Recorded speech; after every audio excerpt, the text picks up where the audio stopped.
Over the past few hours, we had two clusters of the earthquakes in the Reykjanes Peninsula of Iceland, where we have the American plates and the Eurasian plates separating and pulling apart that part of the Iceland.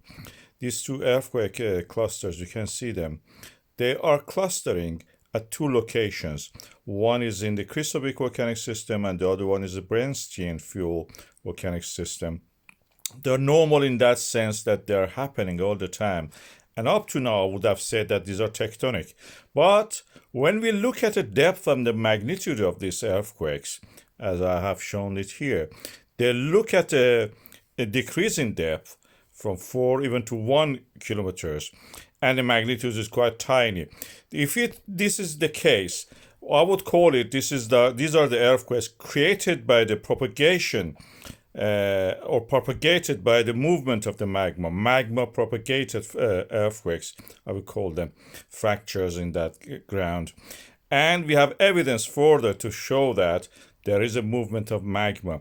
These are the GPS stations for the Krýsuvík volcanic system that I have the data for it. You can see that the Odafell one, a slight rise in the just the past few days. You can see that the trend is there.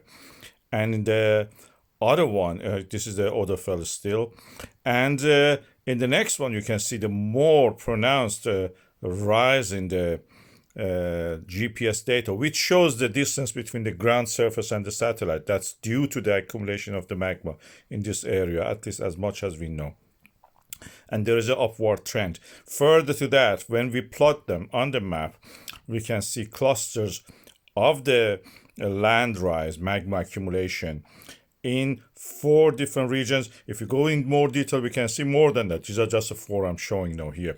First is the Svartsengi, second is the Volcanic. More interestingly, we never had it before in the past few years.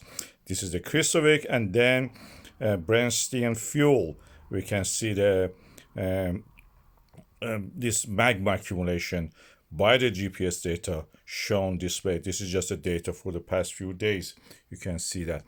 And this is due to the pulling apart and the fall down of the fractures created by this pulling apart, and then subsequent rise of the magma. Eventually, when the magma reservoir is built at the shallow depth, it may erupt. This is the movement of these plates I'm showing here along this file. Transform faults, transfer it from one volcanic system, the movement, the pull, to the next one. And we are clearly seeing the signs of this. Up to now, Svartsengi and Volcanic were erupting. Now we are having Krýsuvík and Brennisteinsfjöll actually ready to erupt. Magma accumulation has started in these two systems.